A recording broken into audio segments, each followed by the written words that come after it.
Good morning. Hello. I have a client story to share, and it's obviously going to be, I'm going to speak about it in an anonymous way to protect the identities of all involved.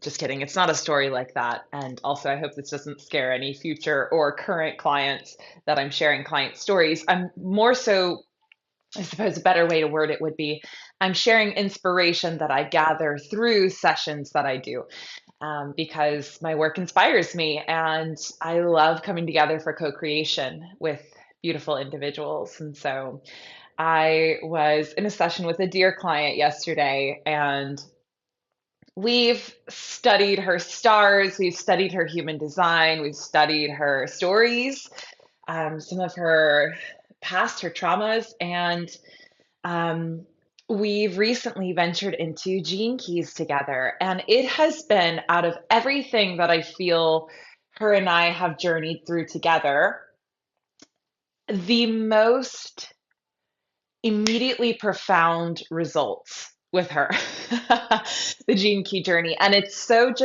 just so unique and individualized per person, depending on what system really resonates and connects with you the most. It's usually based on your conditioning, it's based on your level of openness, where you're at on your journey, how much language you have that you've already built as a foundation to for us to stand upon in our sessions.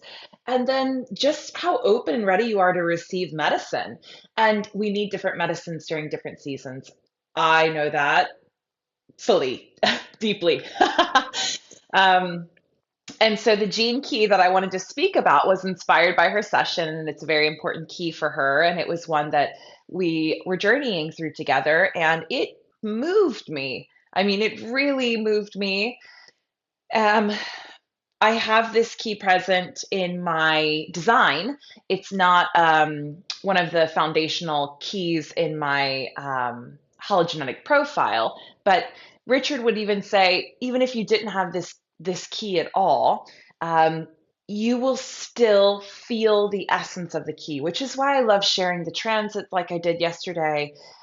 Even like I said, even if it's not personal, it is personal because the textures and tones of these keys are the vertebrae and the spine of all the other keys. It's all a living, breathing ecosystem, which is actually one of the reasons, not to go too much on a detour, but it's one of the reasons he calls it a hologenetic profile because it has a heartbeat and a pulse and it moves in a matrix like rhythm. Or if you want to think about it like a flower of life, this geometric pattern rather than A, B, C, one, two, three. So, however, there is a system to it and there is order to it. And I appreciate that because I can know where to reference and I can know where to guide a client and I can know where to guide myself when I'm looking at my own profile. So, we're going to talk about the 35th and I'm going to share it and I hope it resonates with you. I have the Gene Keys Bible, is what I lovingly refer to it as. It is written by Richard Rudd. Um, was a labor of love and it contains the transmission of the Gene Keys, which he downloaded within a less than a week time span. He received the download and then it took years to flesh out, which is just so beautiful. So when I look at this, what I call the Bible, Gene Key Bible, I feel so much intentionality in it. And similarly to human design, the words are coded to speak to your cells, to speak to your DNA, to penetrate to the very anatomy of you, the molecular structure of you, rather. And so without understanding, you understand. Without really focusing on my words, you'll focus on my words. It's such a powerful, only other word I could say is magical system because it works in a realm that is beyond description. However, we will try to describe it. So let's talk about the 35th. The 35th gene key, it's known as wormholes and miracles. The shadow is hunger, the gift is adventure, and the city is boundlessness. And we're gonna dive into it. So two things I wanted to address is the shadow first and foremost. We'll begin there, similarly to what we did yesterday. And I'm gonna pull up um, the blog here, and we're going to read into it. And I would love for you to just be with it and sit with it and see how it resonates with your cells, um, and see if you can connect to either the reactive or repressive nature of the shadow. And I think I mentioned this before. You usually will be one or the other. Or you'll be able to go back into your life and recognize a season where, oh, I was 100% in the repressive, or I was 100% in the reactive. So it's usually, from my experience, one or the other. Um, so, shadow of hunger. The 35th shadow is rooted in primal life urges that have dominated the planet for eons: hunger, fear, lust. These are the drivers of the beasts that lay out the field of the shadow. Hunger to eat, thirst to drink, hunger for power, hunger to escape, hunger to forget what we've done, hunger for warmth, love, beauty, truth, and connection, hunger for God, hunger, raw and pure. Hunger lives inside each and every one of us. It won't let us alone.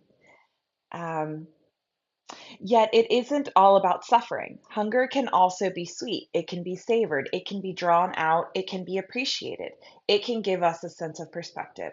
Hunger makes us human and it brings us together. So the repressive nature is bored. It says the repressed version of the 35th shadow is about boredom. This is when the deep hunger within someone is thrust back down into the unconscious. Such people are afraid of what their lives might become if they allow the hunger to dictate their direction, so they find ways to keep it beneath the surface. This inevitably leads to a profound sense of boredom as the hunger constantly bubbles up to the surface and tempts them in a new direction. Even though these people are bored, they may not know they are bored. This is my favorite line, this next line. It takes huge inner strength to hold down such a genetic force.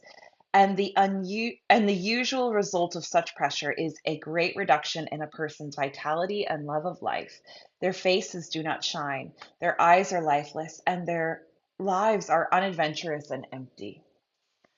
So that is the repressive nature, and you can feel the repressive energy within that, I think, pretty clearly. So the reactive nature, manic. The reactive 35th shadow is too busy to be bored. These are people who are afraid of their lives being empty and they continually fill them with activity. I love this too. This I relate to this one a little bit more personally. They constantly look for external stimuli to fulfill their hunger. Thus they move from one flower to the next in a kind of lustful frenzy.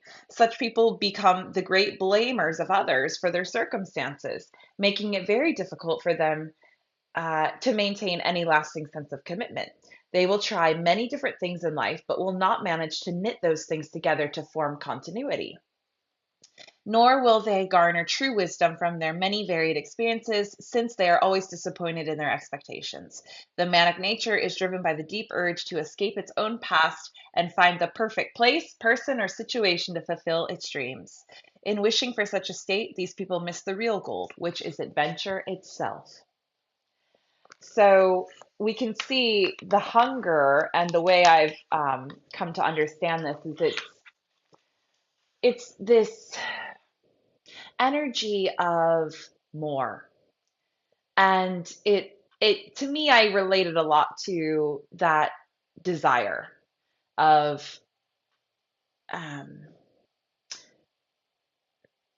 not feeling okay in the emptiness, in the empty space, in the silence, in the hunger, like being able to just sit with it and accept it and let it pull you forward to the correct things instead of just, yeah, into, well, I'm just going to pretend I'm not hungry and suppress this life force down, repressive nature, boredom, or the reactive nature of, I can't bear this insatiable desires, so I'm just going to keep chasing one after the other, after the other, after the other, avoiding my truest desire, which is potentially a great, magnificent adventure, but that would require planning and focus and intentionality. And instead, I'll just get these little hits and pop flower to flower, which is manic. I mean, plain and simple. So let's go to the gift. Gift of adventure. Life is constantly presenting us with new opportunities just to bust open our shadows. And you needn't avoid your shadows. Just take tiny doses of the shadow. This can even allow a new kind of thinking in your life. So reach out across the chasms and see where life really wants to take you. This will make every day of your life a new adventure. And this isn't necessarily about doing new things. It's about doing the things you do in a new way, with a new kind of openness, a new kind of awareness, not driven by hunger alone. Yet the hunger is still there, so we acknowledge it. We also allow it to reach out inside our lives and move us closer to things. And it helps us create a greater intimacy within the circle of our lives. So let adventure be your way. It's why we're here. And you can see how closely related the shadow and gift are. I mean, they are just holding hands completely. I'll give you a nugget that was very interesting for me and my client yesterday from the gift within the Human Design Bible. And quick side note is the gene keys are very much so connected to science. And as you can imagine, with the gene element, and each key connects to an amino acid. So that's your foundation to this next nugget. The 35th gene key stands alone as an island within the human genome, since it is formed by only one codon, which activates the amino acid tryptophan. In this sense, the 35th gene key is similar to the 41st gene key, which represents the initiator codon that begins all human genetic processes. However, the 35th gene key does not hold such genetic importance as the 41st gene key. This makes it something of an anomaly, and an anomaly in genetics always conceals a mystery. The mystery of the 35th gift is captured in its name, the gift of adventure. Like the 41st gene key, it is an aspect within humanity waiting for a specific time before it switches on. Yet, unlike the 41st gene key, the ability to switch certain genes on and off does not always lie outside our grasp. The 35th gift is the only place within all human DNA that human beings have a choice in how their reality is constructed. I have something in my eye, so I'm not crying this time, for the record, although I usually do. Um, and there's nothing wrong with crying. So let's go over here. As you raise your own consciousness through love, these delicate chemical matrices begin to spontaneously form within your physiology.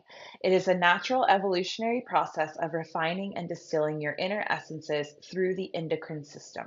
To live with an open heart is to live in a personal state of adventure.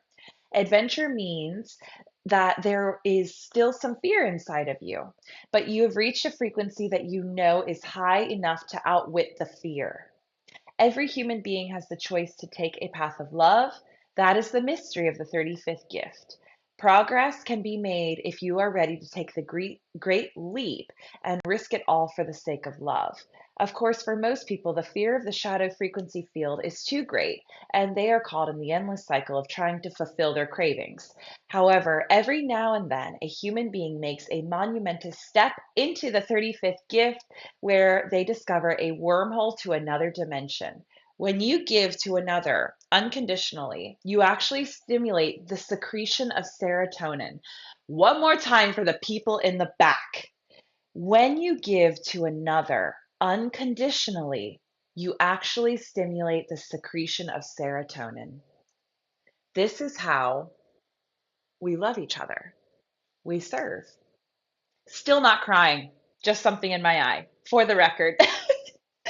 This not only makes you feel happy, but also induces a deep state of trust that you are in harmony with the entire universe. one more nugget. This is too damn good. If you happen to be reading the 35th Gene Key, which you are simultaneously through me, then you have stumbled upon the greatest single secret hidden within all human DNA. In a book filled with secrets, you have found the simplest and easiest. Indeed, certain translations of the original I Ching have named this 35th hexagram Easy Progress as opposed to just progress. The easiest and quickest way to change your life for the better is to give your love unconditionally in as many areas of your life as you dare. If you take on this adventure, you will actually affect the minute workings of your DNA. You will stimulate new chemical messages to pass from gene to gene, and you will enter a whole new world of adventure, one that most people equate with the world of fantasy. Sorry, plants. So I'm excited. This is the rarest moment here in a Gene Key book that is full of mystery, as it mentioned, and illusions and poetry that require contemplation. This is one of the most rarest moments where Richard directly says, do this to get this. It's profound. I mean, if you are lost today and you don't know what to do and you feel off and you don't know how to move forward in life, give your love unconditionally in as many areas of your life as you dare. Text that person, smile at the stranger, go back in the store and compliment someone. I had the challenge of this the other day and I missed it. I missed it.